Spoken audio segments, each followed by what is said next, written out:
মাছগুলি ভাজতেছি।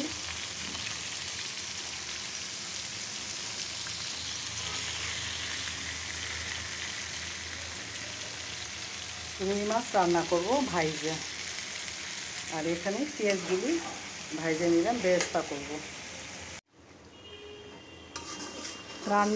এখানে রান্না করব নারিকেলের দুধ দিয়ে রুই মাছের কোরমা। এখানে আদা রসুন পেস্টটা দিয়ে দিলাম। তারপর এখানে আছে লবণ আর চিনি, আর এটা হলো ধনিয়া পাউডার। আর এখানে দিয়ে দিলাম তেজপাতা,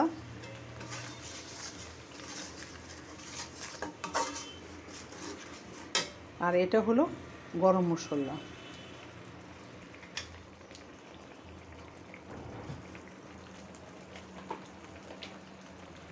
এর সাথে একটু টক দই আমি দেব।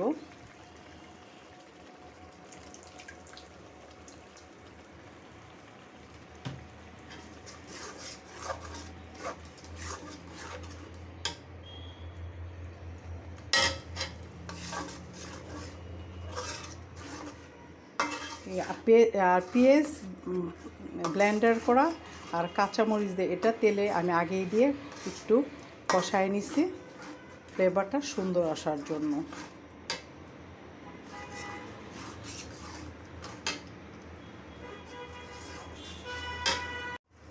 মশলাটা ভুনা হয়ে গেছে, দুধটাও হয়ে গেছে, ঘন হয়ে গেছে। এখন আমি একে একে মাছ দিয়ে দিব। মাছগুলো একটু পরে দেবো, কারণ মাছগুলো ভাজা তো, এটা আগে দিলে মাছগুলো ভেঙে যাবে, দেখতে অসুন্দর লাগবে, খাইতেও ভালো লাগবে না। এখনই দিলে আস্তে আস্তে হবে, মাছের টেস্ট আসবে।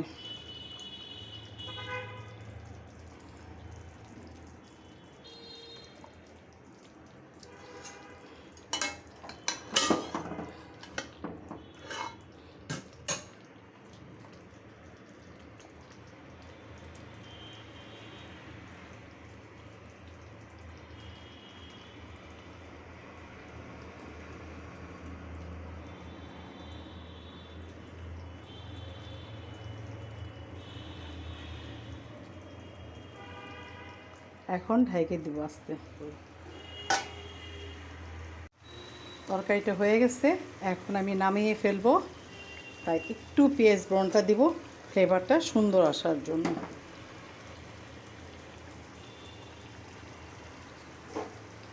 কারণ পেঁয়াজ ব্রাউন না দিলে ফ্লেভারটা সুন্দর আসবে না, আর খাইতেও ভালো লাগবে না। কারণ পেঁয়াজ ব্রাউনে খাবারের স্বাদটা ব্যতিক্রম করে, খুব ভালো লাগে। তাই আমার রান্নাটা যদি ভালো লাগে লাইক দেবেন, কমেন্টস করবেন, শেয়ার করবেন, ভালো থাকবেন, সাবস্ক্রাইব করবেন, পাশে থাকবেন। পাশে না থাকলে আমি নতুন নতুন ভিডিও কিভাবে দিব। আল্লাহ হাফেজ।